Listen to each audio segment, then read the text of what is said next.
Hello friends, इस class में हम जानने वाले हैं वायरलेस जो नेटवर्क है उससे रिलेटेड कुछ टर्म्स के बारे में। वाईफाई हैकिंग के बारे में आपने बहुत सारे वीडियोस देखे होंगे, लेकिन ज़्यादातर जो स्क्रिप्ट किडीज़ हैं वो बिना कुछ जाने समझे ही उन वीडियोस का इस्तेमाल करते हैं। उनके अंदर जो चीज़ें दिखाई गई हैं उन्हें बिना सोचे समझे ही ट्राई करने लगते हैं। तो उससे रिलेटेड हम आज कुछ टर्म्स के बारे में जानने वाले हैं। तो चलिए शुरू करते हैं। सबसे पहले कुछ बेसिक टर्म्स को लेकर, वायरलेस लोकल एरिया नेटवर्क। इसका मतलब ये हुआ कि वाईफाई के जरिए एक लोकल एरिया नेटवर्क बनाया गया है। तो ये बेस होता है IEEE 802.11। आपने कभी देखा होगा वाईफाई डिवाइस कोई भी आप कनेक्ट करते हैं, राउटर वगैरह लगाते हैं तो 802.11 दिखाता है। इसका मतलब क्या हुआ, उस वाईफाई डिवाइस की जो आइडेंटिटी है इंटरनेशनली IEEE के जरिए, IEEE मतलब ऑल ओवर द वर्ल्ड जितने भी इलेक्ट्रॉनिक कंपोनेंट्स आप चूज करते हैं उनकी रेंज और उनके स्टैंडर्ड को निर्धारित करने वाला हो गया। तो ये क्या है, institute of electrical and electronic engineering, जो आपको वाईफाई की जो स्टैंडर्ड है उसके बारे में बताता है। तो 802.11 वाईफाई का स्टैंडर्ड हो गया। 802.11 में भी कई सारी सीरीज हैं। अभी इसकी लेटेस्ट सीरीज जो है 6S, जो कि मैं न्यूज़ के दौरान आपको बता रहा था, वो रिलीज होने वाली है और बहुत फास्टेस्ट वे से आप वाईफाई कम्युनिकेशंस कर पाएंगे उसकी मदद से। तो 802.11 जो नेटवर्क है, या फिर आप उसे इंफ्रास्ट्रक्चर कहिए, इंफ्रास्ट्रक्चर ऑफ नेटवर्क्स कहिए, या फिर आप उसे एड हॉक नेटवर्क्स भी बोल सकते हैं। तो मोस्टली जो पीपल है इंफ्रास्ट्रक्चर नेटवर्क उसे बोलते हैं। तो इंफ्रास्ट्रक्चर नेटवर्क जो है उसके अंदर एक या एक से ज़्यादा एक्सेस पॉइंट्स होते हैं, वन और मोर एक्सेस पॉइंट्स, और जिनकी मदद से जो ट्रैफिक है वो कोऑर्डिनेट हो पाता है नोड्स और कनेक्टेड नोड। नोड्स का मतलब यहाँ पे यूजर्स या क्लाइंट से है। तो आप समझ गए होंगे कि 802.11 के अंदर बहुत सारे एक्सेस पॉइंट होते हैं जिनकी मदद से कोई भी नोड यानी कोई भी क्लाइंट वो कम्युनिकेट कर पाता है वाईफाई डिवाइस से। अब हम इसे थोड़ा और आगे समझते हैं। जितने भी एक्सेस पॉइंट होते हैं वाईफाई के अंदर वो सभी का एक पर्टिकुलर आइडेंटिटी होती है जिसे हम बेसिक सर्विस सेट के नाम से जानते हैं।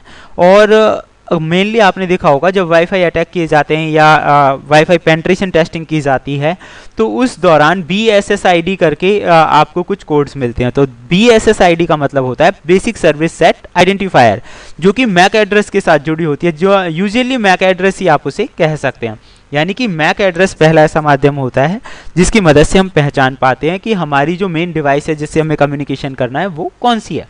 जितने भी एक्सेस पॉइंट होते हैं वो एक्सटर्नल सर्विस सेट का पार्ट भी होते हैं। अब आप समझ गए होंगे, मैक एड्रेस 1 है, सेकंड इसका ESSID है, यानी कि एक्सटेंडेड सर्विस सेट आइडेंटिफायर, जिसकी मदद से यूजुअली कैरेक्टर्स की एक स्ट्रिंग्स होती है जिसे हम ESSID के नाम से जानते हैं। अब थर्ड वन क्या है, जो बेसिक सर्विस सेट होता है उसके अंदर एक एक्सेस पॉइंट होता है और बहुत सारे वायरलेस क्लाइंट होते हैं। और एक एक्सटेंडेड सर्विस सेट होता है वो मल्टीपल एक्सेस पॉइंट रखता है, जैसे कि रोमिंग वाली कैपेबिलिटी में भी काम कर सके। तो उन्हें हम IBSS भी बोल सकते हैं, एड हॉक कॉन्फ़िगरेशन भी बोल सकते हैं।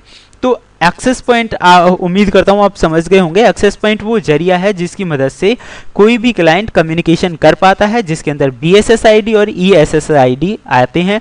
एक एक्सेस पॉइंट के बहुत सारे क्लाइंट हो सकते हैं, यानी कि एक जो एक्सेस पॉइंट है उससे बहुत सारे वायरलेस क्लाइंट्स जुड़ सकते हैं। तो होप सो ये आपकी समझ में आ गए होंगे।